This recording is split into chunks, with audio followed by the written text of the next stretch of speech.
नमस्कार मो ना शोभन कुमार साहू घरपदा ग्राम मिलक पंचायत बंत ब्लॉक भद्रक जिलार अटे। आज आमर बाबा हुंकेश्वर महादेव मंदिर प्रतिष्ठा उत्सव आज पूर्णाहुति हजार हजार लोकंर भिड़ जमी एटी जो शिव भक्त मान जो उत्साह आनंद आज आम गाँ एक सौभाग्यर दिन मु निजक ए गाँव पिला हिसाब से बहुत माने खुशी मनुची आमर गाँ गौरव। आम गाँव 108 कलश जो आसीला जो शोभा यात्रा होता से आमर नना थे दिहिड़ी जो नना आसते सत्य पंडा से नना आमर पुरोहित कर 7 जन नना को नहीं ये यज्ञ महोत्सव चालू रही मैं बहुत खुशी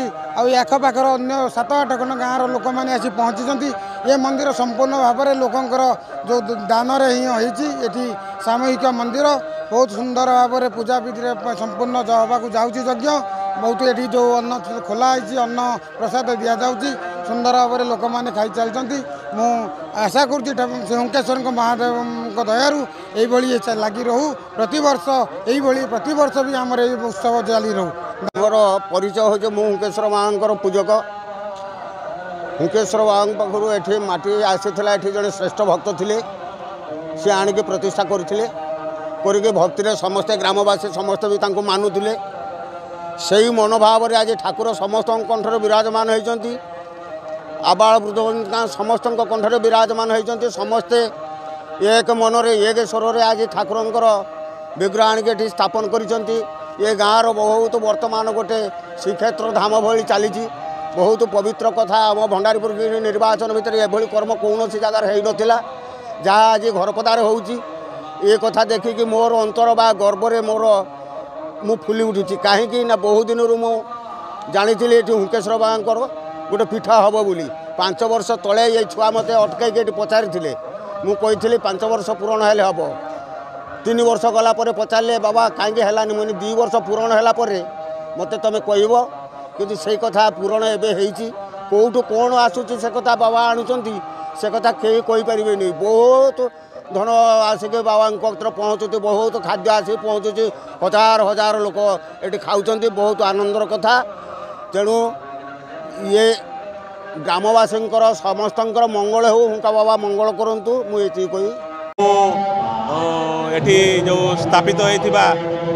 बाबा हुंकेश्वर को माने कोटि प्रणाम जनाऊँगी। तो साधुवाद देवी ये घरपदा गाँव प्रत्येक भाई भौणी मानू जो मानकर प्रयास रे जो युवपीढ़ी मानकर प्रयास रे आज ये गोटे सुंदर परिवेश सृष्टि हो पारी गोटे मंदिर सृष्टि हो पारी महादेवंकर मंदिर।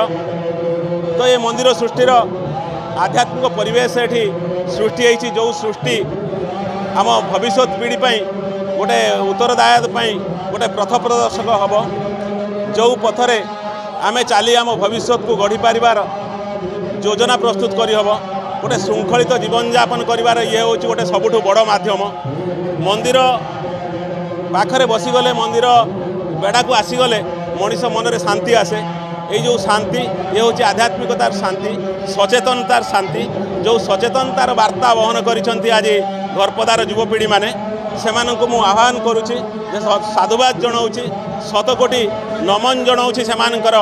प्रयास को जो प्रयास माध्यम से माने